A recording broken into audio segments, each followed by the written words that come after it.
Är det nu? Är det så här? Nu är vi igång. Okej.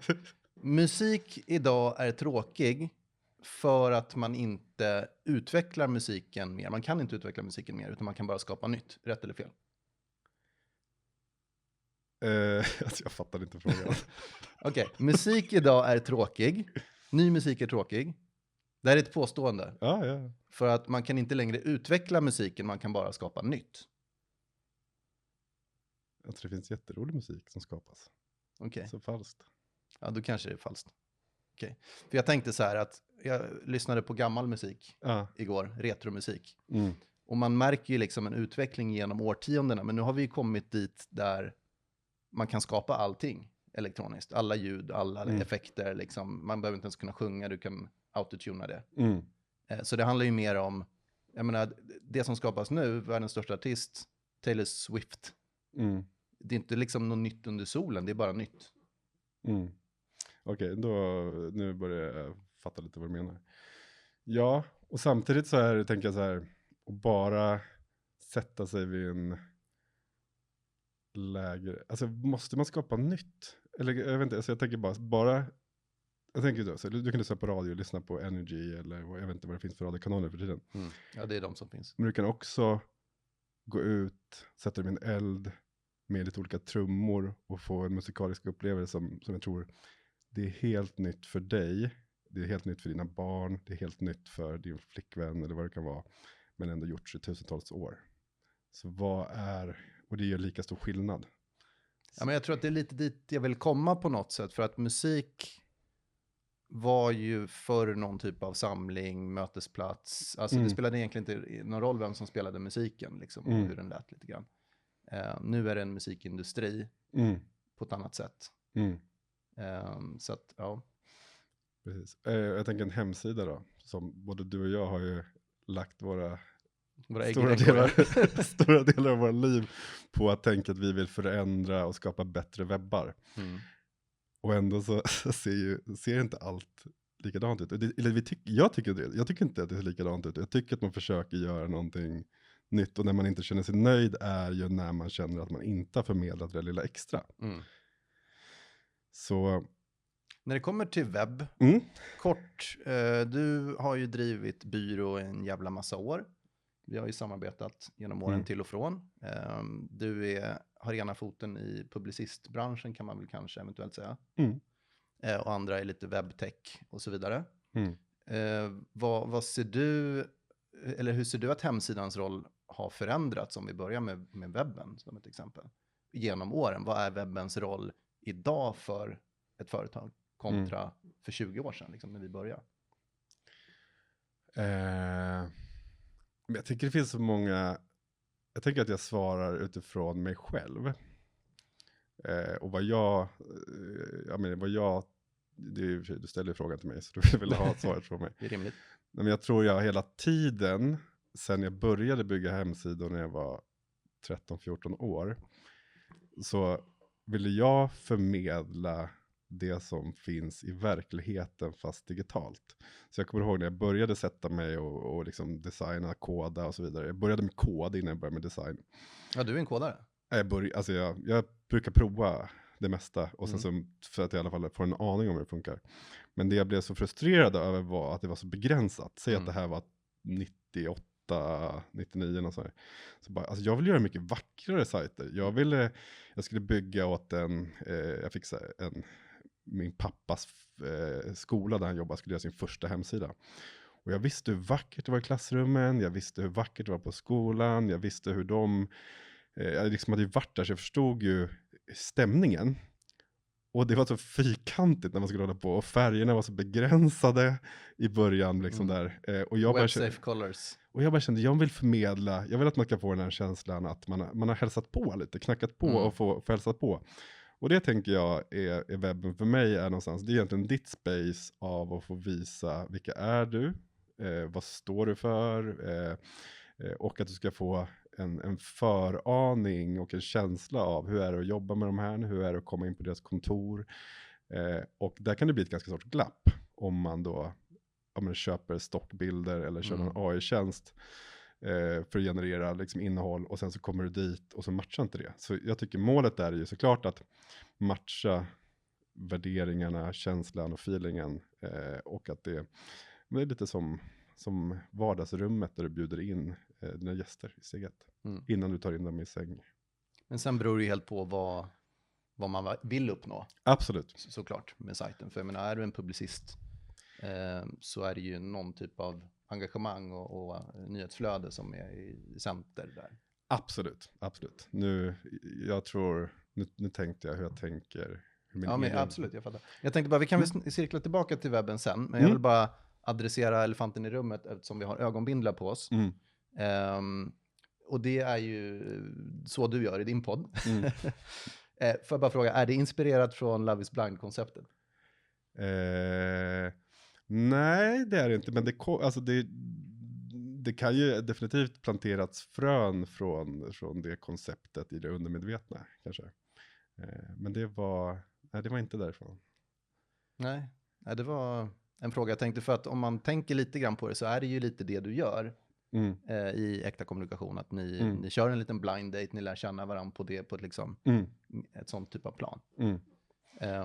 Kan du berätta lite grann, vad betyder äkta kommunikation? Om vi skiter i podden som du driver, samma namn. Vad betyder äkta kommunikation för dig? Ja, precis. Nej, men jag tror, det hänger lite ihop. Jag tror så här, jag fyller 40 år. Jag skulle säga att jag har haft, de senaste kanske 1,5 åren så har jag väl varit inne i en kris. För mig är inte kris någonting som bara, alltså för mig är inte det negativt. Utan jag är inne i en fas, det är utvecklingsfas. En utvecklingsfas, men också där det händer kriser. Till exempel min pappa gick bort. Alltså det har hänt stora liksom händelser i livet som har gjort att man börjar fundera. Och jag hade också då, apropå då det här med ögonbindel, så när jag var 19 år så fick jag en diagnos att jag skulle bli blind. Och jag har haft liksom problem med mina ögon som tonåring. Och fick du behöver tänka på vad du jobbar med, hur din framtid ska se ut. För inom liksom kanske 10-15 år så kommer du förlora synen. Och det blev ju först en panik liksom i det, men det blev också en sporre. Så jag utbildade mig till art director. Jag köttade på med att använda mina ögon så mycket som möjligt. Och sen så 10 år senare så fick jag en ny läkare och det visade sig att diagnosen var lite överdriven. Han hade liksom kanske tagit i lite mer än, han hade liksom dragit ett worst case scenario. Så jag hade liksom gått med den inställningen att jag ska liksom använda mina ögon maximalt. Så allt där hänger ihop på något sätt. Så när jag i den här då förändringsfasen eller krisen då under förra året så kände jag att jag har jobbat med försäljning, med marknadsföring, kommunikation, affärsutveckling senaste snart 20 år. Hela min yrkeskarriär plus som tonåring lekte jag med webben. Så kände jag att jag förstår mindre och mindre om vad vi håller på med. Samtidigt som jag lär mig mer, jobbar med fler projekt, större kunder, svåra utmaningar, så känns det mer som att jag blir mer och mer förvirrad. Vad är det egentligen vi håller på med? Och där man jagar likes, man ska få så många exponeringar på kampanjer, man ska få liksom, det finns någonting som liksom känns omänskligt i det här. Och det var där någonstans liksom äkta kommunikation började. Och så jag träffar kunder som säger så här, okej, men vi lägger massor pengar. Jag säger inte att Facebook-annonsering inte fungerar. Men jag ser att väldigt många stoppar in massor pengar här och var. Och så får man massor siffror som ska betyda att det är människor som har blivit engagerade i ens videos och det ena och andra. Men jag ser inte att det engagemanget finns riktigt på äkta. Så det jag på någonstans är på jakt efter i äkta kommunikation är ju att ta reda på hur möts vi som människor. Hur möts ett företag och en konsument? Hur skapar vi liksom någonting som känns genuint och på riktigt? Det är väl där någonstans som... Men ska vi göra det lite mer äkta och ta av ögonbindlarna? Ja, men vänta lite först. Jag var nyfiken. Du har också haft ögonbindel på dig? Jag har ögonbindel på mig. Ja. Kan vi inte bara testa lite? Okej. För nu när vi har suttit och pratat. Ja. Är det bara svart för dig? Jag ser ljusglimtar. Ja. Jag ser inte dig. För jag tänker det är ändå intressant att testa lite. För mig som har jag har spelat in 10 avsnitt nu tror jag, eller 12. Jag kommer ihåg. så har ju det här av att sitta i mörker en timme då, innan jag får ta av ögonbindeln, har gjort att jag har börjat komma i kontakt med min visualisering och fantasi. Hur väl skulle du säga att brukar du ligga blunda liksom och fantisera om drömmar, om ett hus på landet eller så? Hur i kontakt är du med din fantasi? Jag skulle säga att jag är ganska mycket i kontakt med min fantasi, Ja. faktiskt. Det är väl en av mina styrkor. Ja. Kanske också nackdelar att, Erika säger väl att jag är uppe i det blå rätt mycket. Men det är väl lite entreprenörens roll också inom ett företag, inom en verksamhet. Att vara den som är ute på liksom in the fringes och kolla hur går trenderna, vad händer, vart är vi på väg, precis som du var inne på. Men är det i ditt huvud visualisering? Det är det jag är lite nyfiken på, inre visualisering. Om jag säger liksom, vi kan testa nu. När jag gick hit idag så såg jag en rosa banan. Ser du en rosa banan inom dig nu? Ja, jag kan föreställa mig en rosa banan.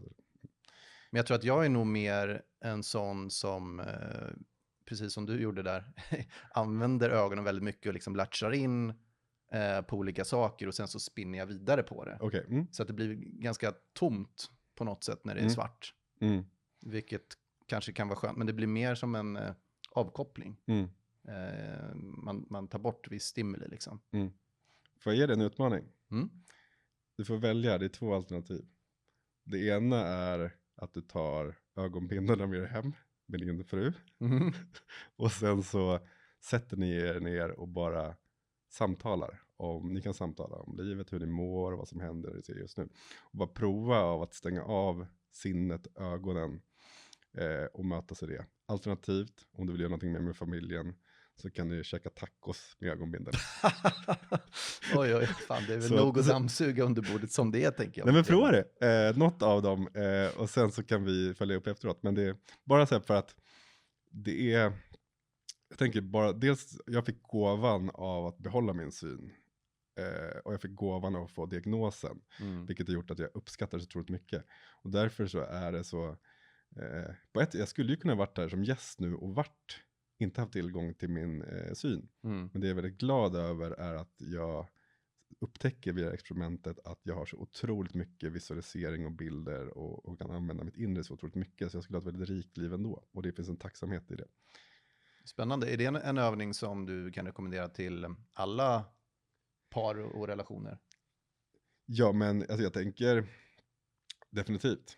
Och jag vill inte sitta här och sälja in min podd, men jag skulle säga så här, vi säljer ingenting i den här podden. Men vill man antingen gör man det experimentet som jag rekommenderar er, eller så kan man prova att lyssna på det här avsnittet eller på någon av mina avsnitt där och bara lyssna med och inte titta. Så prova att stänga av synen och se vad som händer i dig. Har du lagt en timme på det, så kommer du i alla fall få nya perspektiv, vilket på något sätt kommer kanske ge något litet. Men nu kliver vi av oss. Ja, nice. Jag tänker på sån här... Jädrar vad ljus. Jaha, tog vi av den här? Jag tror det var dags nu. Jaha, okej. Ja, det är nu man ser som snyggast ut i bilden. Som tur är det ju en audiopodd. Ja, det var lite ljust. Också helt plötsligt så ska jag ta in allting. Då ska jag helt plötsligt ta in, det är en gata, det kommer gå förbi folk här, det är växter, det är en studio, det är lampor, nu är vi inspelade. Det glömde jag bort. Ja. Men jag tänkte liksom, får man det sägs ju det, att om du tappar ett sinne så förhöjer du de andra. Är det lite grundtesen också? Ja. Att du blir på något sätt mer alert, kanske med hörsel, kanske kognitivt, jag vet inte. Jag skulle säga att det är psykedeliskt. Alltså det är ju, nu har jag ju lärt mig det av att jag har träffat till exempel en man som har suttit 7 dagar i mörker. Och när han berättade om den resan han var med om i de 7 dagarna, så började jag få jättestarka visualiseringar. Så att det är, och jag är så dålig på sånt här, vad som händer i kroppen. Men tydligen så är det ju, av att vara typ på ett mörker-retreat, så skapar kroppen själv den typen av, vad det nu är för någonting som gör att man får en psykedelisk upplevelse. Precis som du skulle ta svamp eller andra psykedelika. Så det kan du göra med breathwork och med andra typer, kan du framkalla den typen av... helikopterperspektiv, eller? Ja, upplevelser liksom, och högre medvetanden, eller man kommer i kontakt med andra saker. Så det är ett lagligt alternativ till svamp då? Absolut, och svamp, alltså du kan ju äta kantarell och sånt. Ja, ja absolut. Det finns olika svampar. Precis. Som i public service, man ska liksom inte pitcha in en specifik typ av svamp. Precis. Psykedelika på champinjon. Ja, varför inte? Om vi kan ju hoppa tillbaka in i sinnesnärvaro och manlighet och allt möjligt skojs. Men om vi snackar lite mer liksom webb, media, publicistbransch, AI, liksom hur du som är verksam i många bolag inom den sfären och ser liksom utvecklingen i bolagen. Du jobbar mycket med kreatörer, skribenter, reporter, den typen av människor.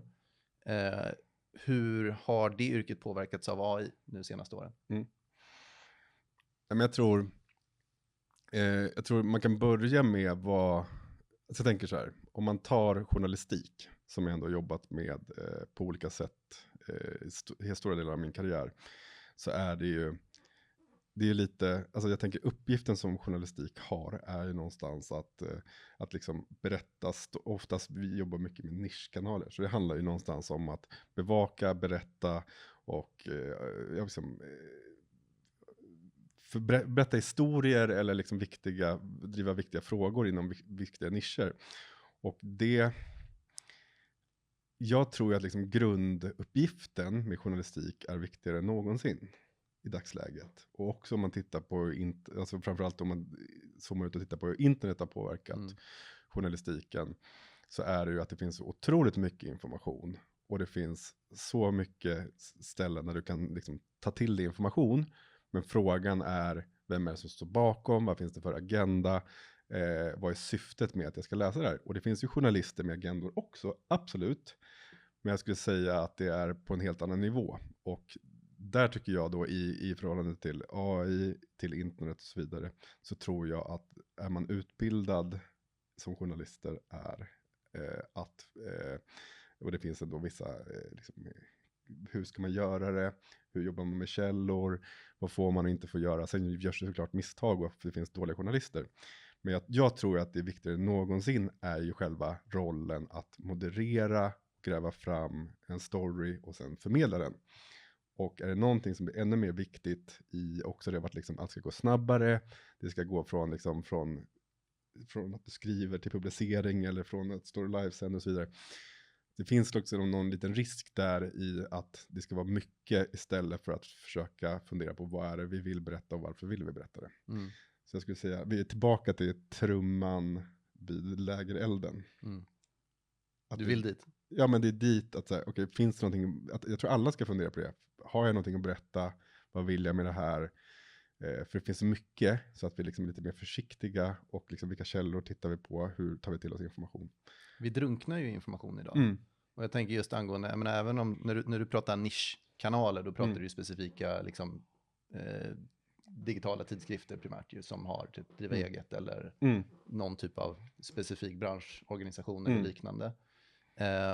Det är klart att det finns en agenda där ändå, eller hur? De vill ju på något sätt sälja in den tjänstesektorn och sälja in produkter och så vidare. Så att det finns ju alltid någon typ av kommersialism där. Ja, alltså det är klart att man kan säga att det finns alltså det man kan ställa sig som frågan egentligen, om vi tillbaka till äkta, så är det, okej, det är klart att det finns en agenda med jättemånga, alltså vi kan ta ett exempel, jag jobbar med LRF Media som ägs av LRF, stor LRF liksom. Och det är klart de har en agenda. De vill ju driva frågor som har med landsbygd, med bönder, med alltså hur man ska odla och så vidare. Sen kan man diskutera, är det en bra agenda eller inte? Sen så behöver de få betalt för att ge ut sina journalistik och så vidare. Så klart att det finns en agenda. Men agendan är ju också en större fråga än att tjäna pengar. LRF grundas ju inte för att nu ska vi tjäna pengar, utan det är hur ska vi kunna driva frågor för människor som bor på landet, som skogsbruk, jordbruk och så vidare. Lobbyism. Ja. Svensk fin, hederlig. Men också bara lägereld. Jag menar så här, vad är det, ta driva eget då som jag både har jobbat med, som jag sen några år senare köpte, så är det ju, alltså jag har inte tjänat jättemycket pengar på det. Passionen i är ju att vi får fler, alltså vi har ungefär liksom 150 000 inne varje månad som läser om hur startar man eget, hur gör man inte de här misstagen som alla andra har gjort, sen så kan man betala oss också, absolut, men det är ju någonstans för att finansiera teknikprojekt, finansiera journalistik, skribenter och så vidare. Men jag menar, jag har hållit på med det sedan 2019. Och det är klart, jag ska inte säga att jag inte har tjänat pengar, men hade jag varit ute efter att tjäna pengar så hade jag lagt all min tid på något annat. För att jag får inte så mycket betalt som jag stoppar in min energi. Men jag gör det för min hjärta finns där. För att jag känner, då bidrar jag. Jag kan få fler att leva ett liv så som jag lever, att man är entreprenör, företagare. Och jag tror ju om det är någonting vi behöver så är det ju fler som börjar göra glass i en lokal som den här eller öppna ett café än att Starbucks ska öppna upp fler ställen. Det är därför jag blir liksom både arg, glad och taggad. Och det sägs ju att arbetstillfällen skapas i småbolagen, inte de stora. För de stora har ju muskler att automatisera bort personalen. Men jag tror, apropå då organisationer som driver olika frågor, så företagarna då, som kan lobbyn, absolut, lyfta småföretagares frågor. Ja, men där menar ju de med sin statistik att 4 av 5 jobb skapas i småföretag. Och om det nu stämmer, vilket jag tror, så då kan man ju verkligen fråga sig hur mycket stimulans får de här stora bolagen som ska etablera sig med skattelättnader eller gratis tomter och så vidare, jämfört med att vi stimulerar småföretagande. Precis. De brukar ju få gratis serverhallar i Norrland och liknande. Ja, så vi inte kan ladda våra Teslor sen. Men alltså den här publicistbranschen har ju varit blödande i 15 år. Sen du börjar jobba med det. Det är lite att jobba i motvind där. Och specifikt nu med, även om man har en god agenda och man driver frågor och specifikt som är liksom till det godo för mänskligheten om man så vill, så drunknar ju den typen av content i content, och det kommer ju bli ännu värre i framtiden. Liksom. Hur tänker man där, eller hur battlar man det på något vänster? Eller går det? Alltså jag tänker också så här att jag tror många branscher som är inne i en transformation är också ganska duktiga på att prata om att man är i kris och det är tufft. Och ibland blir det också så här, jag kan säga att jag har varit med om stora omorganisationer hos kunder, jag har sett förändringar och så vidare, men jag har också ser liksom när man tar sig ur och vidare liksom. Så alltså det är klart, men jag tror så här, branschen backa, det kom någon rapport nu för det var liksom 5% eller något sånt där då. Ja, jag tror också att det är naturligt att vissa medier måste försvinna och vissa organisationer måste förändra sig för att man kanske inte gör det på rätt sätt. Men jag tror också att det uppstår nytt i det. Och sen så tror jag också nu med AI och så vidare, så vi tittar på SEO till exempel då. Så är det väl så, nu är jag inte expert på det, men jag är ändå så här, följer diverse olika profiler. Så är det ju alla då de som har skrivit SEO-content. Sökmotorsoptimering för precis. den Jag beställer en SEO-artikel av dig. Och så skriver man. Man köper länkar på Bazoom. Precis. Och då är det frågan, och det har ju funkat i några år. Och så märker man att det funkar inte. Och jag tror lite samma sak med AI, att vi måste hitta, vad ska AI, alltså är det bara en massa AI-genererade content så kommer det också straffa sig. Men vad kan jag hitta AI som lyfter mitt content? Om jag är då till exempel journalist, jag har en sajt, jag skriver jättedjuplodad journalistik, kanske avslöjanden, liksom djupa liksom gräv. Och då kanske det finns vissa kunder som inte orkar läsa den typen av innehåll och då kan få en summering eller en uppläsning av AI. Jag menar, där gör du grundprodukten bättre för konsumenten än, skulle du beställa, alltså hur kul tycker du själv det är att, vad vill du ha tips? Du vill ha tips för att bli en bättre pappa och så frågar du ChatGPT. Eller ska du fråga någon som är en bra förebild liksom? Nej, men, och det är ju precis det som, liksom, det är där vi är nu. Att AI är liksom ett verktyg som dels kan liksom autogenerera grejer från grunden, och då blir det ju lite random och kanske inte superbra. Det kommer förmodligen att bli betydligt bättre, alltså, om vi tittar på utvecklingen.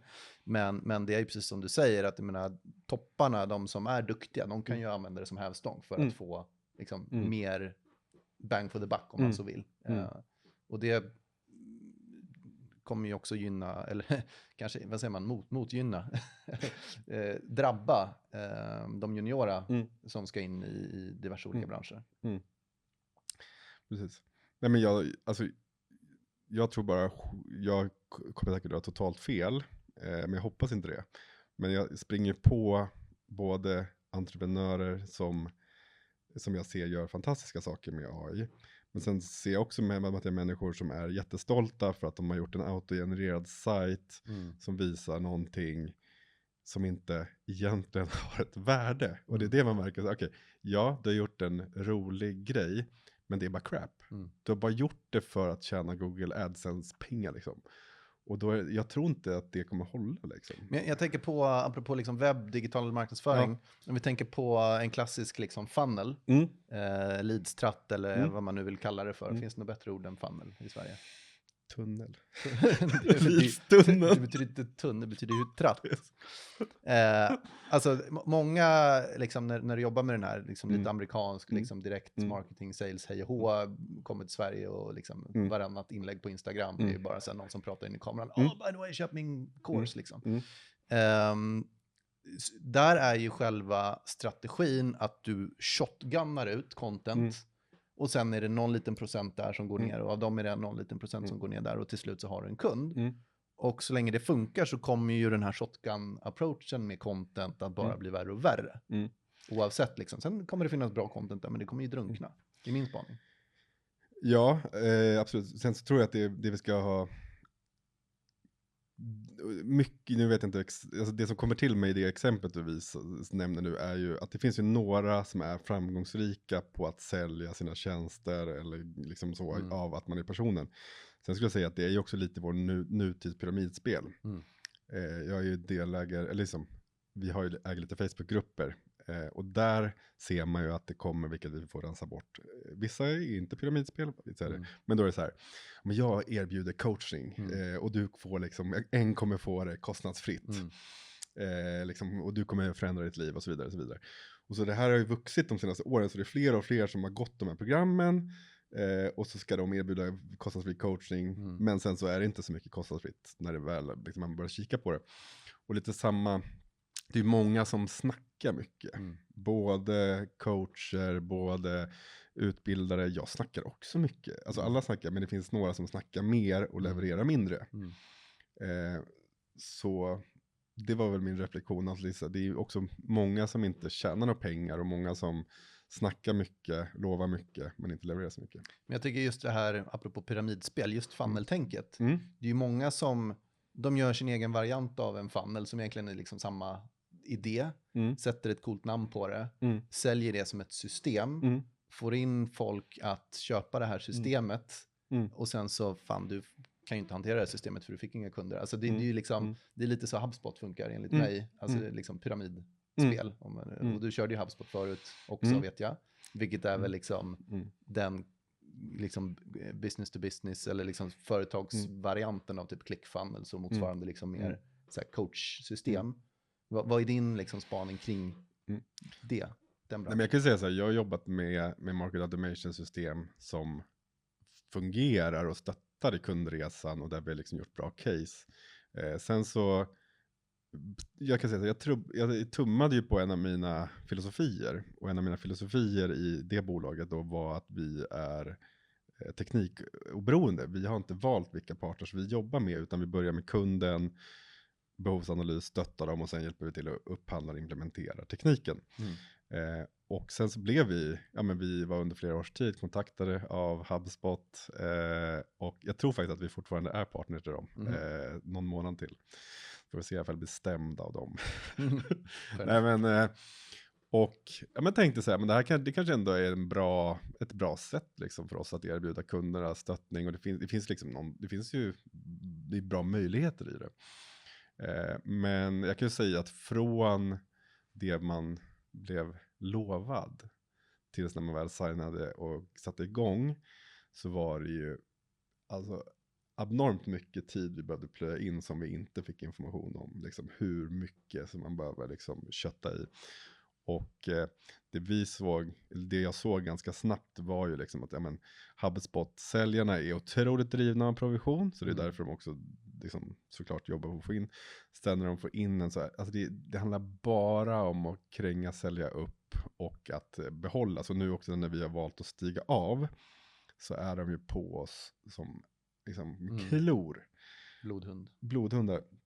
Och då är det liksom och hela den liksom aggressiva... Det är amerikaniserade liksom. Men det var ju lite det jag reagerade på också. För det är så här, okej, ni påstår att ni har världens bästa marketing automation system. Och sen ringer du mig hela tiden. Det är så här, liksom, det är ju liksom tvärt emot det som du säljer då. Och det är väl lite så, om man nu ska ha liksom kritiskt tänkande hatten på. Gällande alla sådana här funnelprogram och så vidare. Det är så här, okej, men hur är det du själv jobbar?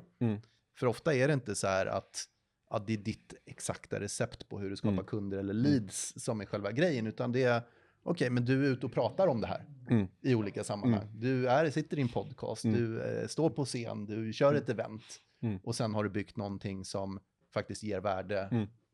Men det gäller att skapa liksom buzz kring det.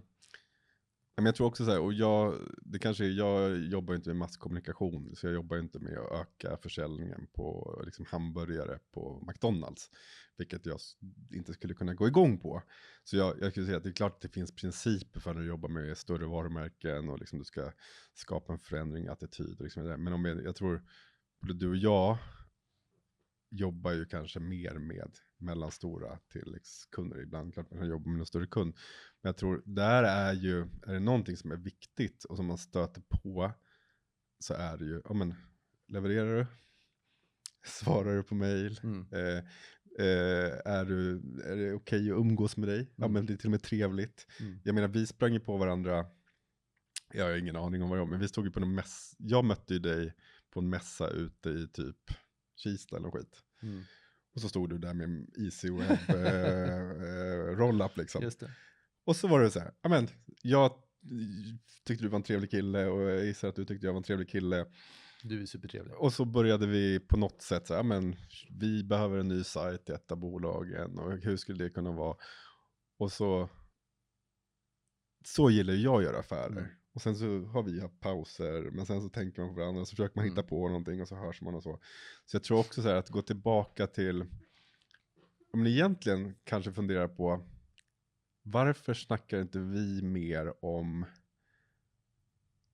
hur vi ska samarbeta? Alltså jag tänker all energi vi lägger då på hur vi ska marknadsföra våra bolag. Om vi skulle lägga mer tid på att prata med våra kunder, prata med varandra och titta så här. Ja, men så bara våga ställa frågan så här, vi gillar ju varandra. Hur kan vi komplettera varandra? Och hur skulle du kunna, liksom, är det någon i ditt nätverk som skulle kunna passa för mig? Och, liksom så här. Och vi har ju haft lite sådana möten, men frågan är ju varför vi egentligen inte gör det mer. Men det handlar ju om relationen. Och det är det som äkta kommunikationsspåret på något sätt linjerar med. Liksom kan man jobba med de här, är de här personerna trovärdiga? Och som du säger, jobba på en jävligt bra produkt, ett bra erbjudande. Blir det fel, vilket det kan bli för vi människor, städa upp det snabbt som fan och ta ansvar för det och liksom, istället för att bara gå under marken. Och en del människor är så och en del människor är det inte, och det märker man ju förr eller senare. Är det här liksom en äkta liksom, är de ute efter att skapa någonting långsiktigt, eller är det bara, nej, jag vill ha det här så billigt som möjligt liksom, nu, här och nu. Och de vill man ju gärna inte jobba med kanske. Ja, men intressant, för vad är det? För det där är intressant, apropå då deras frågan du ställer, vad är äkta? Och det är väl någonstans att vara äkta är väl också att göra fel. Men just att stå för att man gör fel, eller stå för att man har sina brister, stå för att jag blir rynkigare. Sen så kan man kanske behöva det för en bättre självkänsla. Så jag säger inte att det behöver vara fel att göra kosmetiska ingrepp eller så. Men jag tror, att vara äkta är ju faktiskt att vara alla sidor. Liksom. Glad, ledsen, lycklig, sorgsen. Bra ibland gör misstag. Om man lär sig bäst av sina misstag, sägs det. Kan man då bli felfri genom att göra oändligt många misstag? Det tror jag inte. Alltså, det finns, skulle du fråga att liksom någon filosof och ett matematiker skulle de säkert kunna räkna ut en formel för det. Men nej, men det tror jag inte. Vad vill man det? Är det inte så man lär upp en large language model egentligen? Ja, kanske. Men är perfekt intressant?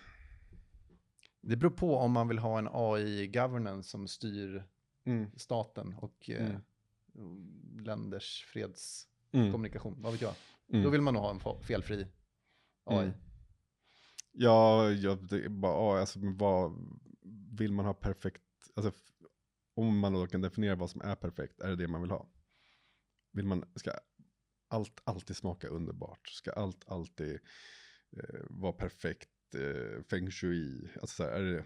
Då pratar man ju ideal, och det är väl det som liksom religionen bygger på något sätt. Man har en idealbild som man inte kan nå upp till av liksom det här är det upphöjda på något vänster.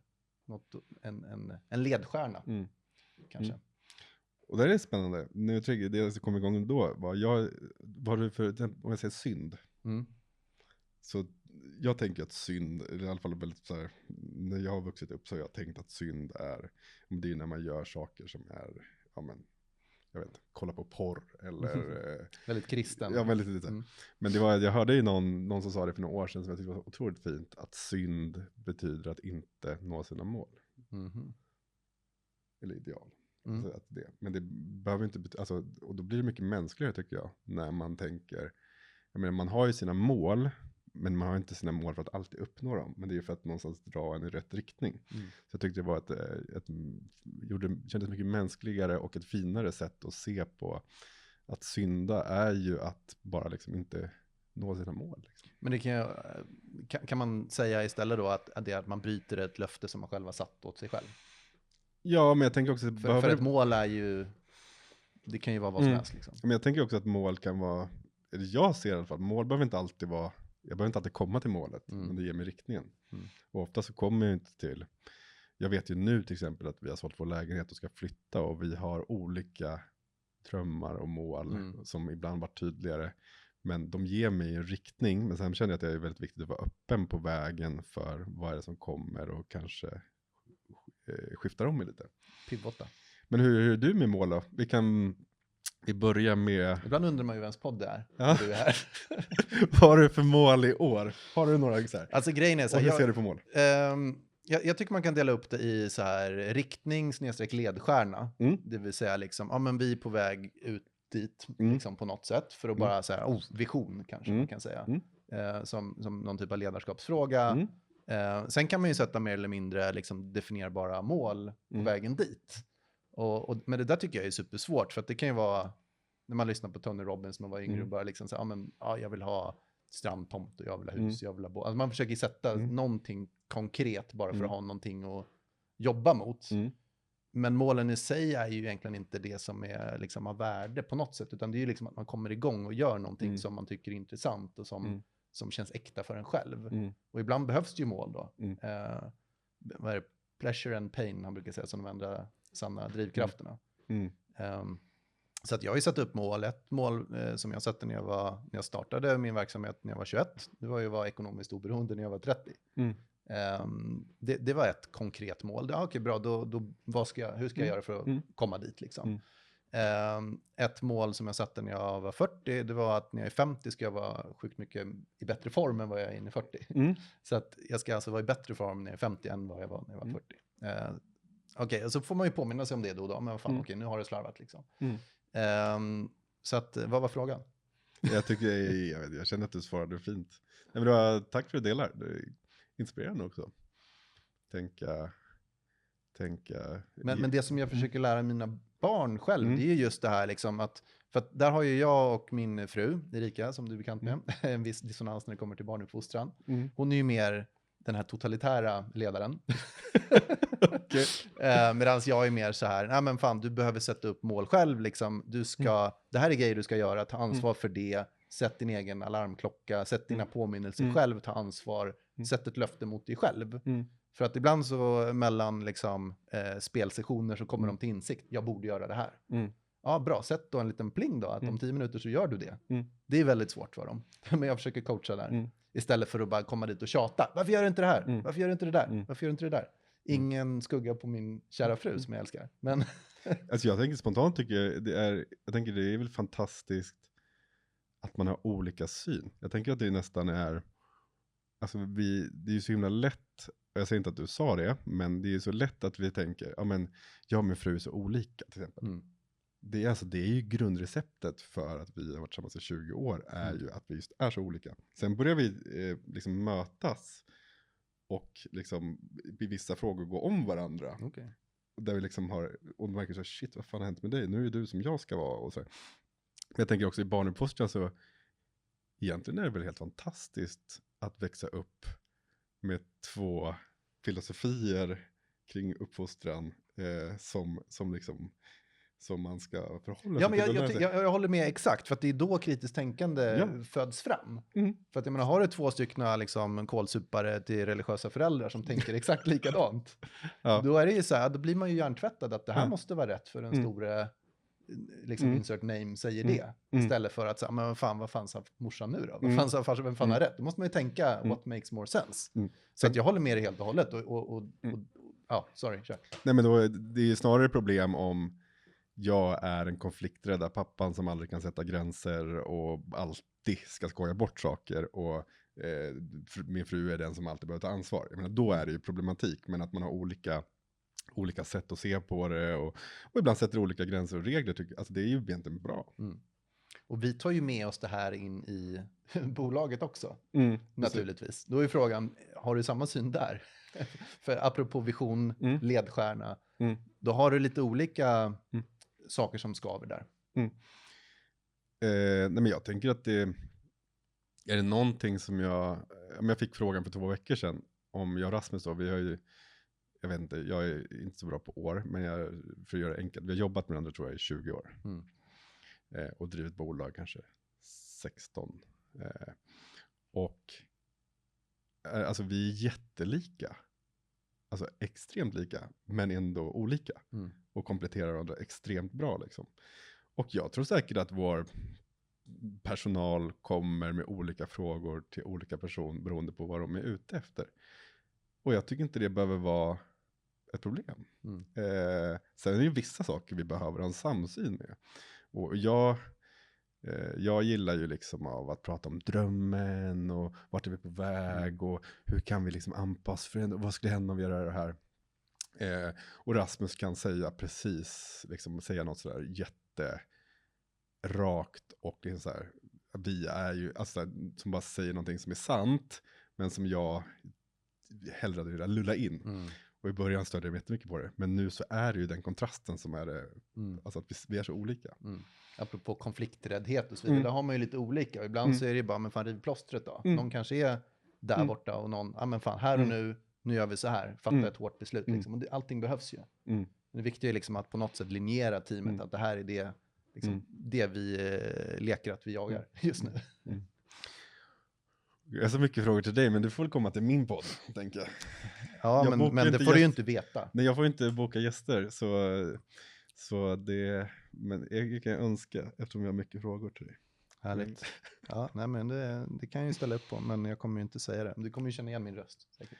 Ja, det är, även fast det är folk, nu har vi hört ganska mycket, men även fast det är folk som jag har träffat, så ibland har det tagit 25-30 minuter att fatta vem det är liksom. Så. Kan man ha röstförvrängare? Det skulle man kunna ha. Eller att någon bara pratar jättekonstigt. Du brinner ju för digitaliseringsfrågor. Digital transformation från liksom, och du har ju varit med där genom din webbresa från analoga bolag. Jag menar, vi pratade tidigare om det, att även om branschen kanske inte har gått ner eller gått upp eller ligger samma, så är det ju så att pappersvarianten har ju försvunnit i alla fall. I de allra flesta fallen. Eller? Alltså, till stor del. Måste det väl vara så? Absolut. Man kan väl säga ja. Alltså man kan diskutera det på många olika sätt. Men man kan väl säga så här, egentligen att jag brinner för digitalisering skulle jag säga är kanske, det är ett sätt. Men jag tror att egentligen om man zoomar ut ännu ett större perspektiv, så tror jag brinner av frågan av att snarare, alltså förut så har jag trott att det är digitalisering jag brinner för, men det jag brinner för är ju egentligen transformationen. Och då kan ju transformationen bli andra saker än digitalisering. Och det kanske, ibland kanske det faktiskt är just en tidning fysiskt som någonting ska bara vara. Inte digitaliseras. Eller det kanske ska bli ett event, det kanske ska bli en community. Det finns massa olika perspektiv i det. Så jag tror att tidigare trott att jag brinner för digitalisering, men det jag brinner för är att faktiskt få ihop den här passionen, den här målgruppen, den här communityn, om det då är LRF Media med bönder, eller om det är, alltså jag menar så här, jag jobbar med så, man skulle kunna säga att jag jobbar med vissa kanske vilka osexiga kunder. Det säger jag själv, det är ingen som säger till mig i och för sig, så det kanske, men det kan vara så här, Står du för det nu? Ja, men jag bara så här. Men är det liksom själva innovationen då kanske? Ja. Eller liksom att vara kreativ och se hur, alltså problemlösnings, det triggar din entreprenöriella hjärna lite grann. Men går jag in på ett fik så tittar jag på prissättning, jag tittar på hur kapacitet, jag tittar på servicenivå, jag tittar på hur skulle, om jag hade drivit det här stället, hur hade jag velat liksom jobba för att folk skulle ha en bättre upplevelse, komma tillbaka, spendera relevant summa pengar. Hur skulle de kunna få liksom folk att köpa både det här och det här. Så liksom hela tiden nu har jag blivit bättre på att stänga av det. För du var skadad där. Men det är som när man går förbi sådana här busshållplatser och de här reklamgrejerna. Det är så här, man skiter i budskapet, man kollar ju så här, men vilka typsnitt och så här. Så kollar man så här, det finstilta som står på liksom vertikalen. Okej, vad står det här? Vem har designat det här? Och sen så ser man så här, okej, de har en lensflare. Okej, har de copy-pastat samma lensflare på flera olika? Ja, det hade de. Det är bara så här, man är ju lite förstörd så kanske om man jobbar i branschen. Jag skulle säga det jag har lärt mig, det som jag egentligen applicerar på alla mina företag, kunskapen är ju att jag jobbat i restaurang och café. Där en bra restaurangupplevelse egentligen svarar upp precis på hur jag tycker man ska bygga bolag. Det handlar om hur man kommer in, vilken känsla man får, kanske hemsidan då, steg ett. Men också att jag blir inspirerad av att handla. Jag ser gärna att servitören berättar vilken är favoriten just nu, vad är det vi gillar, vad är vi extra stolta över, att saker kommer i tid. Och att man får en helhetsupplevelse, atmosfär, känslomässigt och så vidare. Och sen en sån grej som att notan kommer, att den är relevant. Och då det är det enda som saknas, att folk inte brukar dricksa så oftast nu för tiden. Både i restaurangvärlden men också till oss. Det är inte så ofta man skickar en faktura och säger så här: skulle du kunna lägga till 100 000 till? Det vore ju nice. Det hade varit nice. Det kan inte goal. Jag tänker som, nu har de ju börjat med det med att säga, klicka, vill du ge 18, 20 eller 25%? Det borde man ha på business to business fakturer. Ja. Det är de i och för sig. Det ska i alla fall vara, man ska känna att man har fått, det ska motsvara det som står på, gärna lite mer värde ska upplevelsen ha varit än vad som är på notan. Men då är det ju själva systemet du kikar på. Alltså systemet som innehåller alla komponenter i den verksamheten. Och sen vill man ju gå in och pilla på, men fan, vilken komponent skulle man kunna inspireras av och ta vidare? Eller, och det tycker jag är kul när man är på restaurang i andra länder också. Eller, ja, och just ser liksom kontrasten. För att speciellt USA som ju liksom har koll på sälj och marknadsföring. De gör ju väldigt snygga system. Sen är ju substansen kanske inte alltid där. Till skillnad från om du är nere i Europa och käkar, då kanske de har jättebra substans, men systemet är halvknackigt liksom. Eller hitta både och. Jag har ju varit med i bolag där kunder ibland ifrågasätter fakturorna. Och då vad är det vi har köpt och det är otydligt och så vidare. Och fatta det liksom av att bara att vara väldigt noggrann med hur man redovisar, att man lägger 5 minuter på varje faktura med att förklara vad det gjort. Många bjuder på tid utan att visa det mot kunderna till exempel. Alltså det finns massor grejer som är så, och det tar ju tid, men det blir ju nöjdare kunder och de fattar vad de köper och hänger med i processen och hur mycket är kvar av budgeten på helheten. Det finns massor grejer som, och jag har hört liksom, det värsta jag vet är det var någon som sa i någon jävla podd liksom så här: se till att kunderna ifrågasätter fakturorna. Så mycket ska man fakturera, bara är helt dum i huvudet liksom. Att ha en oärlighet som grundprincip är, apropå ideal liksom, det är alltså när fakturan kommer och man ifrågasätter den, då är det ju lite för sent. Ja. Om du nu ska liksom köra high ticket, då får du väl dra till som fan i början i så fall liksom, så att du linjerar förväntningarna. Vi sitter här, krydda fakturor special med Robert och Sebastian. Ja, nej, det är inte bra. Nej. Du har börjat dricka igen. Precis. Och apropå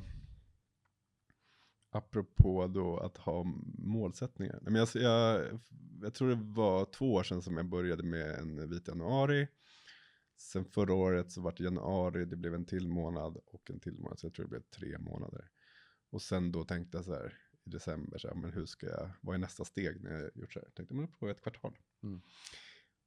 Och då jag går ju fortfarande med frågan, jag har ju på ett sätt, alltså det jag kommunicerade ut först var ju 1 månad, sen bestämde jag mig själv att jag kör ett kvartal. Sen så höll jag inte ett kvartal, för vi sålde vår lägenhet förra veckan. Och då gick vi ut och käkade. Och då Det blev party. Nej, men jag drack någon drink och någon öl. Mm. Så jag tänkte så här, har jag misslyckats nu och känns det dåligt? Har jag reflekterat. Och det känns inte dåligt. Men jag är ändå lite så här, skulle jag väntat de här 3 dagarna som var kvar? Vad var syftet med att inte konsumera alkohol? För det är ganska trendigt nu på något sätt att inte dricka alkohol. I vissa kretsar. Nej, men dels tror jag att jag alltid känt att alkohol har varit någonting som man behöver hålla koll på. För min mamma vi hade nästan aldrig alkohol hemma. Det var liksom inte en del av vår kultur så. Och sen var det så, när mamma kom och hämtade mig och jag hade druckit några öl, så var det liksom så här, hon blev så besviken och hon tyckte det var väldigt jobbigt och det var så här väldigt skamfyllt. Och hennes pappa blev alkoholist och blev väldigt förändrad av både det och någon medicin han tog. Liksom så det var väldigt jobbigt för henne. Så jag har alltid haft den här liksom känslan av jag måste hålla koll på alkohol. Jag tror våra föräldrars föräldrar, där var det ju mycket så nykteriströrelse och det var liksom många som hade alkoholproblem. Sen blev min pappa alkoholist. Han drack aldrig under hela min barndom. Men när alla barn hade flyttat hemifrån så blev han alkoholist. Och det blev inte jättelyckat liksom hans liv efter det. Så jag kan säga så här, en grej är att jag hela tiden har känt att jag vill också testa av mig själv. Så började första gången. Alltså, testa av vilken roll har alkohol? Vad händer när jag inte dricker? Vad händer om jag går ut och festar utan alkohol? Så det har varit ett experimenterande i det. Men nu tror jag också eftersom jag inför det här året hade satt många nya mål. Jag hade börjat rucka på ganska mycket. Jag håller på med både mansarbete. Jag har anlitat jag har en mentor som jag jobbar med. Så kände jag att det är för mycket intressanta saker jag kommer fucka upp om jag dricker alkohol samtidigt. Mentor, är det på ett personligt plan då?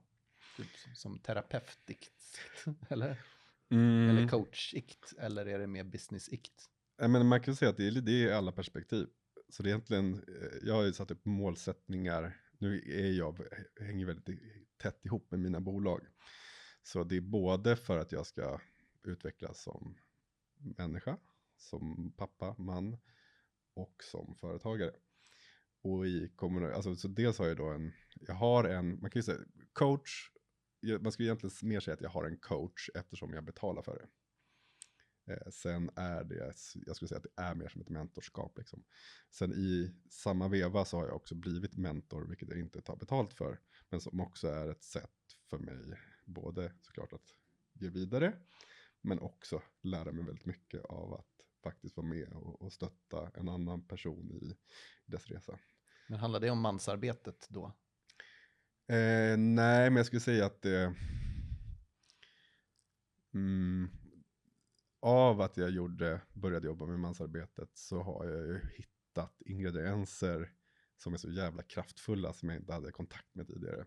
Och då kände jag hur jag vill leva mitt liv och hur jag vill både bygga mina relationer, mina bolag och min påverkan i världen, så är mycket av de ingredienserna som kommer från mansarbetet det sättet jag vill jobba på som funkar för mig. Och då skulle jag säga att väldigt mycket av då mentorskap, coachningen hänger ju ihop med det liksom.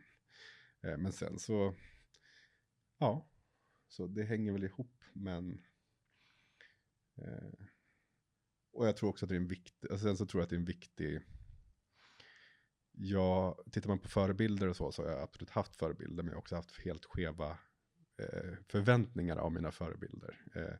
Och nu tror jag att det jag är inne i fasen nu är ju att jag har väldigt mycket att lära av andra män och behöver andra män som förebilder. Och det behöver inte betyda att de är perfekta, vilket jag trott varit förut, utan snarare äkta män.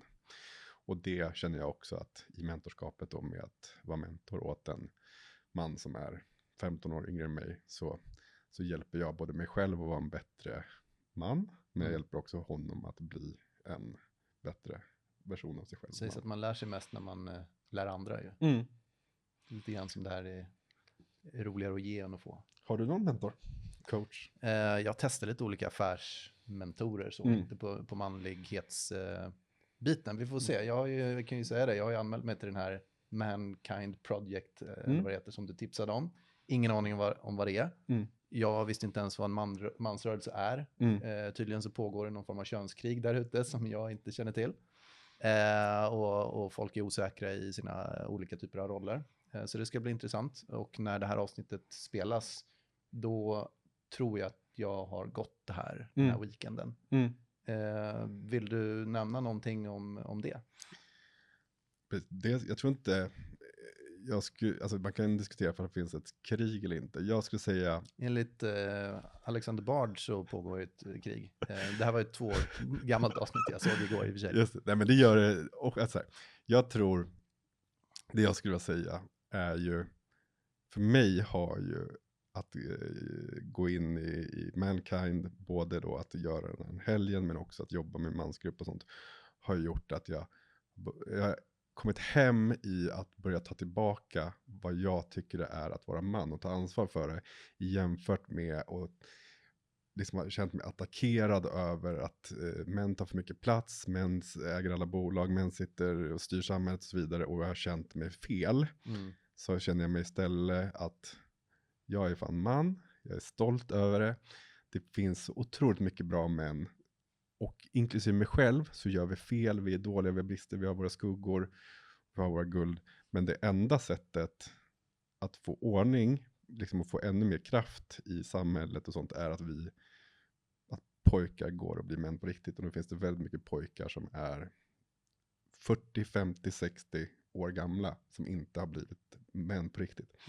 Och det, ja, för mig har det varit, ja, men det var lite som att komma in i en ny värld och kunna komma tillbaka till att vara stolt och ta ansvar för att vara pappa och man liksom. Lite så här nutidsproblem på något sätt. Absolut. Dels liksom sociala medier, jämförelser, men också det här kommersialismen och just individsamhället där man ska självförverkligas och sätta familjen på paus och liksom inte prioritera barn. Och det märker man ju, liksom barnafödslar världen om i civiliserade länder liksom. Så går det ju ner som fasen. Och där har du ju, om du kommer in på vad kommer hända. Det kommer vara problem för kvinnor också såklart, men vad kommer hända med alla män som inte, en man liksom, om en man bidrar till sitt samhälle, till sin tribe, till sitt community, så då är en man, känner sig behövd, och då kommer den ta ansvar, den kommer gå upp på morgonen, den kommer liksom vara rakryggad, den kommer stå för sitt ord och så vidare. Om inte man har jobb, man sitter och spelar tv-spel, det blir större arbetslöshet, alltså och så vidare, så kommer det bli, och det ser man ju i USA till exempel, ännu liksom, det ligger ju ännu mer längre fram i att ha gått åt skogen. Och då, så jag tror liksom så här, nyckeln där är ju att vi börjar bry oss om oss själva, vår familj, vår tribe och så vidare, och hitta våra syften där. Och det är det väldigt mycket mansarbetet går ut på. Att du ska ha ett syfte här i världen. Syfte är bra. Läste på Reddit i morse. Alltså, jag kommer ju från spelhållet. Jag hade ju en spelsajt när jag var liten, så jag kom i kontakt med webben. Liksom. Vad betyder spelsajt? Alltså en Mac-spel-webbplats. Det var ju där jag började med webb. Vad betyder det? Spel. Alltså spel till Mac. Tv-spel. Sålde då eller? Vi fick spel och vi recenserade spel och skrev recensioner. Typ lite publicistaktigt så, i den sfären där. Och hade kontakt med alla spelstudios, vilket, ja, de var ganska små, för Mac är ingen fortfarande är det ju ingenting. Och så hade jag massa skribenter runt om i världen som jag skickade sig speldemos, CD-ROM, vet du. Jag vet inte vart det skulle komma riktigt med det. Jag har en jättesjuk liknande karriär, men som var bara 3 dagar. Okay, jag och min kompis Robin då, vi var väl 14-15, och så satt vi hade fått hemma PC och liksom något modem och sådär. Och så hade vi läst om killen, apropå dem att följa sina värderingar, så hade vi läst om det är en svensk kille som startade freesex.com. Så vi tänkte att vi skulle starta en porrsajt, för att vi tänkte att nu det är drömmen att bli IS. Så vi köpte, fick hans mamma då komma upp med sitt kreditkort, vilket var ett stort projekt, för det var inte ofta man stoppar in liksom ett kort på en hemsida, och köpa orgasm.just.nu. Sen så la vi ungefär 1 dygn då, det var något lov liksom så här, på att försöka tänka ut hur ska vi fylla den här med då porr. Utan att behöva ladda ner och ladda upp. Och vi var inte tillräckligt smarta. Så det blev ju liksom, ja men jag tror vi gav upp där efter 16 timmar och ingen sömn. Och vi drack väl liksom, jag vet inte vad det var, energidryck. Men så jag har haft en dirty porr-sites-karriär. Du kunde ha suttit där som typ av porrmagnat. Ja, precis. Och hade jag varit stolt hade jag känt att jag gjorde ett syfte. Hade du bidragit då till samhällets utveckling på ett manligt sätt? Nej, det hade jag nog inte. Men jag är nog ändå glad av att vi gjorde det.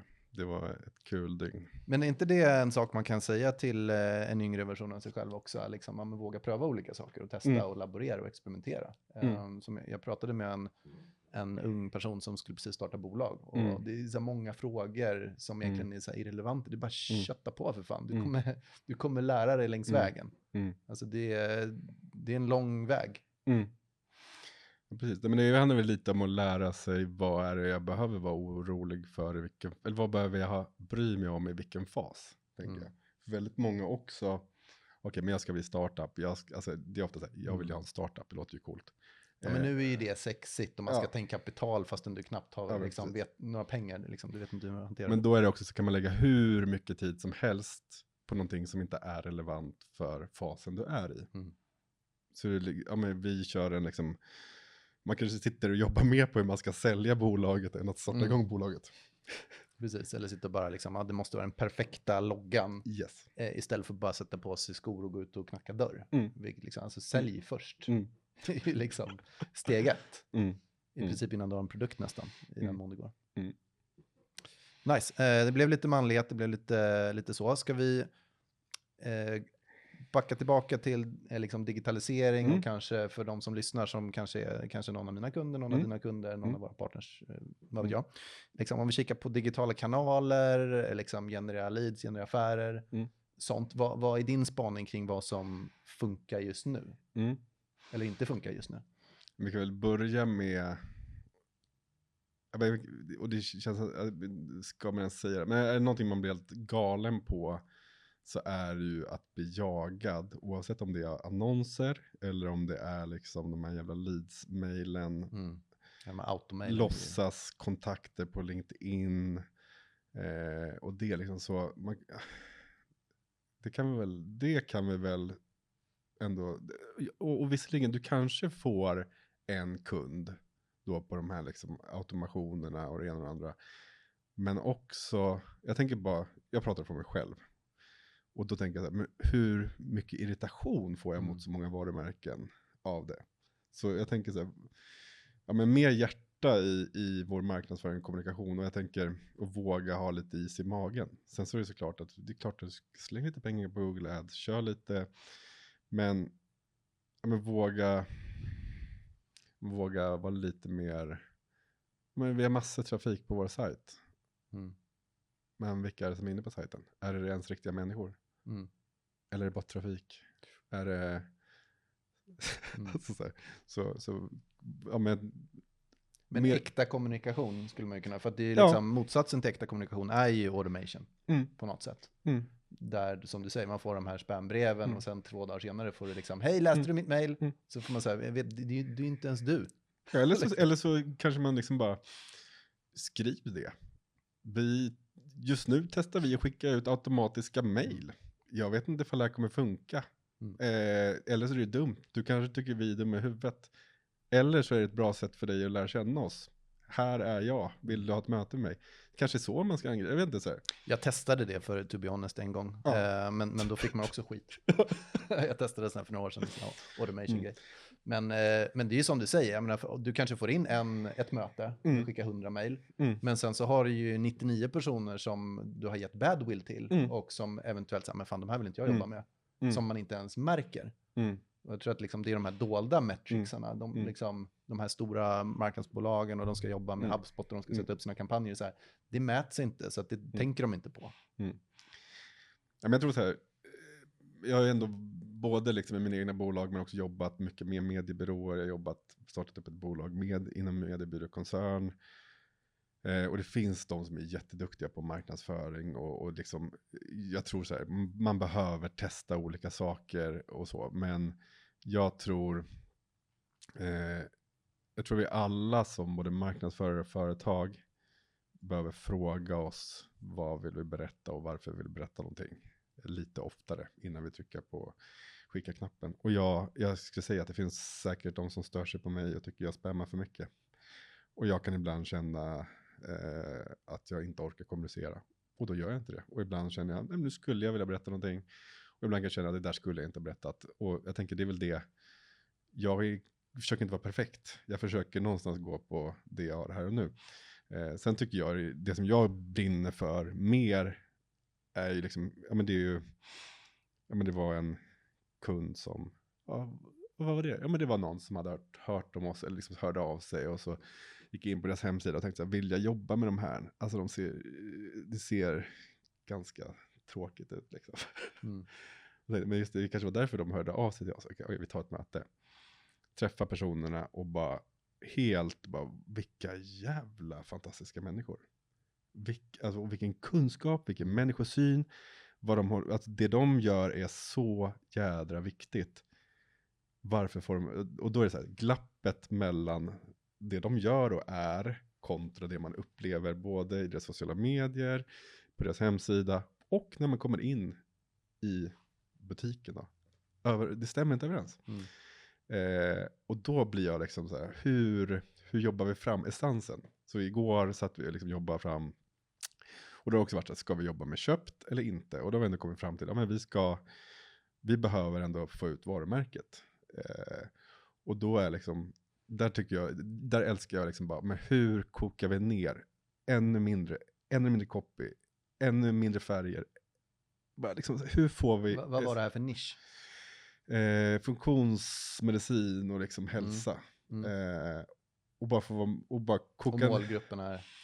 Ja, men det är 2 målgrupper. Dels de som vill optimera sina liv. Privatperson. Bli 100 år, eller vad det kan vara. Eller företagare, privatpersoner med lite... Men det är en konsumentprodukt, typ? Ja, precis. Men också de tränar till exempel proffs, alltså fotbollsspelare och så. Men sen har de också en jättestor målgrupp är ju, det finns extremt mycket kvinnor som är runt 40-årsåldern som har jättemycket problem med stress, klimakteriet, ont i kroppen, ork och så vidare, ska prestera jättemycket sånt, och hur man så hjälper dem på ett mer holistiskt sätt. För du får ju ingen hjälp av en vanlig vård, och bara gå till en PT och bygga muskler inte heller liksom lösningar. Så där är det ju jättespännande just med funktionsmedicin och lite mer holistiskt. Så ja, det var det kunden jobbade med. Ja, jag fattar. Och vilka kanaler valde vi då? Google Ads har ju blivit sjukt ovärt nu nästan, tycker jag. Det är så att vi har ju i princip fått all vår leadsgenerering från Google Ads, men nu jag stängde av det. Det får vara relationer istället. För att det är så här, fan, man pyntar 20 000 i månaden, får en leads. Speciellt nu när konjunkturen ser ut som den gör också. Liksom, vad har du märkt funkar i dina bolag och dina kunders bolag när det kommer till kanaler och... Men vi ska starta igång kampanjen nästa vecka, men det som jag har pratat med kunden om är dels är de har en geografisk liksom begränsning, vilket är ganska positivt, för det är liksom, vi ska bygga varumärket just nu i en stad. Men där tänker jag så här, då istället för att vi skulle kunna spraya hela regionen, så tycker jag man börjar med kampanjen och börjar med människor som interagerat med varumärket och deras vänner till exempel. Just det. Ett väldigt bra sätt. För då till exempel börjar vi, då får vi reaktioner. Och det ser man ju, så fort de gör inlägg så får de engagemang för att de på riktigt hjälper sina kunder. Så där är strategin att börja med deras fans, followers och de som har börjat titta på dem. Och sen ökar spridningen liksom inifrån. Så egentligen börja vid brasan och sen så ska elden sprida sig. Skapa content för kunderna. Är ju en bra nyckelregel, kan jag tycka. Liksom. De som du redan jobbar med, i det fall man har kunder, ge värde till dem. För det är de som har redan en relation, apropå relationer. Om du skulle förklara vad vi är på tidslinjen med webb och AI, var skulle du placera oss då? Finns det ett slut? Det är då den stora frågan. Nej, men vi är väl jag tror vi är väldigt tidigt i det. Även fast vi har jobbat med artificiell intelligens på massa olika sätt alltså jag vet inte hur. Algoritmen då, som det hette förut. Ja, eller liksom, och liksom smart teknik som hjälper oss. Och jag jobbar också mycket med liksom digital annonsering och det. Så det har funnits det i det. Och själv att det ska lära sig upp och så vidare. Men jag tror att vi är jättetidigt på det. Jag har ingen aning om vart det kommer ta vägen. Det enda som jag själv tänker liksom är så här, men jag tänker vad jag har för ansvar. Själv blir mycket liksom min kompass på hur jag rekommenderar mina kunder. Hur jag kommer stoppa in teknik i projekten och så. Och också hur jag tänker att jag ska uppfostra mina barn som nu är vuxna då. Men att det blir liksom någonstans måste jag göra det utifrån mitt kompass liksom. Och då tycker jag att vi behöver göra det lite försiktigt. Behöver ta ansvar för våra beslut. För det är väldigt många som inte tar ansvar ute i världen just nu. Ja, men som världen ser ut nu, alla vill tjäna pengar. Och då använder man de metoderna som finns. Och om AI är en stor hävstång, då kommer det användas för att försöka tjäna pengar. Och folk är mer eller mindre ärliga också, vilket vi har konstaterat tidigare. Men när det kommer till äkta kommunikation och äkta content kan vi ringa in det och säga att vi skapar då innehåll för läsaren för att ge mer värde snarare än att skapa content för algoritmen. Ja, det är väl, och jag tänker ofta så kanske jag tror att apropå data, jag har jobbat ganska mycket med coachar kring datadrivet arbetssätt och hur blir en organisation mer datadrivna. Och då tänker jag så här, ibland så glömmer vi bort den mest enkla frågan är om vi sitter och bedömer en landningssida till exempel, eller vi bedömer kvaliteten på en sajt, så glömmer vi bort själva alltså vi bara sitter och tittar på datan och tänker så här, men prova själv. Alltså titta på alltså att någon är inne 7 sekunder på den här sidan är inte dåligt. För det är så våra beteende ser ut. Sen kan du försöka jobba upp det. Men det är också så här mycket, du måste förstå, gör siffrorna till mänsklighet, alltså till mänskliga beteenden.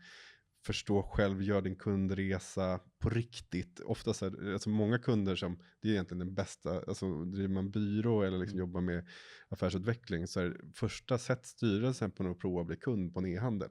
Så kommer du få typ kontrakt direkt. För att det är alltid fel. Det är saker som inte funkar, det tar för lång tid, det är för dåliga betalsätt. Orderbekräftelsen ser ut som skit. Apropå det här liksom restaurangupplevelsen. Just det. Hur är det att vara kund hos sig själv? Och göra den övningen, nu kommer jag inte ihåg vad frågan var. men och också på någonstans plocka ner de här jädra siffrorna och göra dem till människor och till folk som du vill ta hand om och som kunder. Liksom. Det är så här, what gets measured gets seen, eller någon. Det finns säkert någon bättre sägning. Men det är ju lite så, och precis som du är inne på, det som är viktigt är ju det känslomässiga däremellan de här datavärdena som man kanske inte kan uppfatta och fatta beslut kring i större organisationer heller. Så det blir svårare nästan i större organisationer, för då är det ju verkligen så här bara datamätpunkter som man går på. Ja. Där tänker jag också är viktigt att få, alltså där blir ju rollen, alltså att marknad, kommunikation har en dialog, men också customer success, support. Alltså det du hittar i liksom supporten är ju oftast guldet kring hur du ska förbättra produkten och hur nära de olika avdelningarna jobbar, hur mycket tid pratar, alltså så här, och till exempel, jag brukar säga att vi leker att vi ska bli datadrivna och då så vi provpratar, alltså att man vågar gå in på ett möte och ha konstiga, alltså våga alltså, vad tror jag att det här betyder? Alltså jag tror det är mer filosofiska rummet vi behöver ha när vi analyserar data än att ta snabba, häftiga beslut. Och det kommer säkert bli ännu viktigare i och med liksom just den här AI-flöden av content med en viss typ av, alltså som enbart egentligen är ämnat för algoritmen.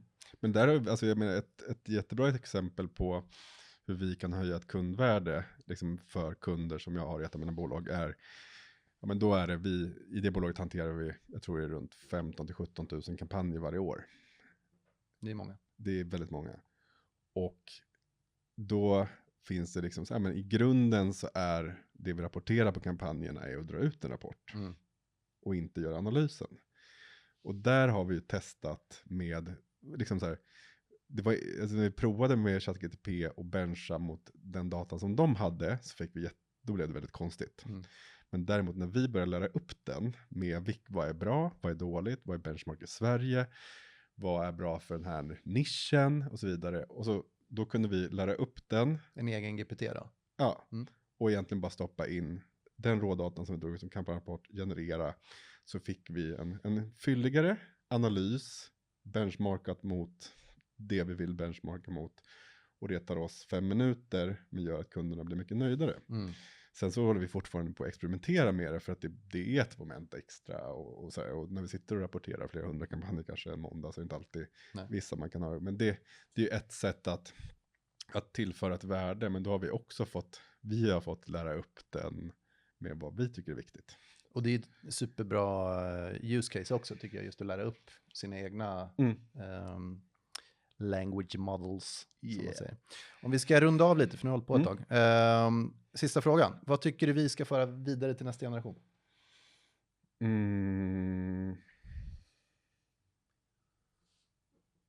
Oj, vilken fin fråga.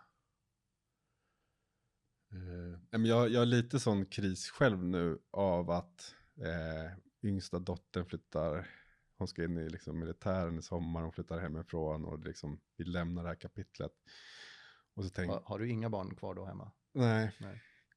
Och det finns en liksom så här, jag kan ha en liten sån sorg av att det är så mycket. Hade jag blivit pappa nu så hade jag velat göra på det här. Och det är inte så att jag säger inte att jag sitter och ångrar mig och grämer mig över det. Men jag tror, och då tillbaka till frågan, så vad är det vi...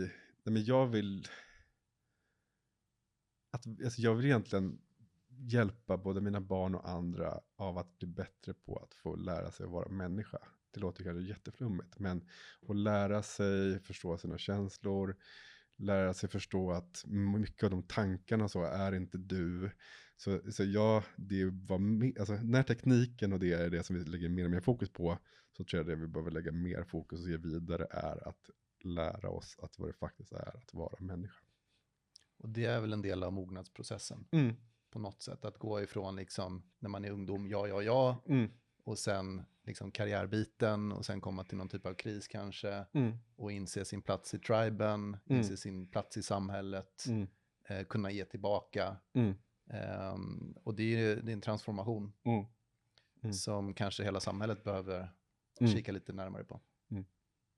Tack Sebastian för att du kom hit. Tack, vad kul det var. Vad snabbt det gick. Ja, det går snabbt när man har kul. Här kommer Roberts podcast, en plats för insikt. Där möter han människor, ämnen som gör oss viktig. Från inspiration till lärdom, varje avsnitt är berikande. En musikalisk resa, där alla känslor kan stärkas. Han utforskar världen, tar sig till nya höjder. I varje samtal hör vi visdom som förflyttar och föröder.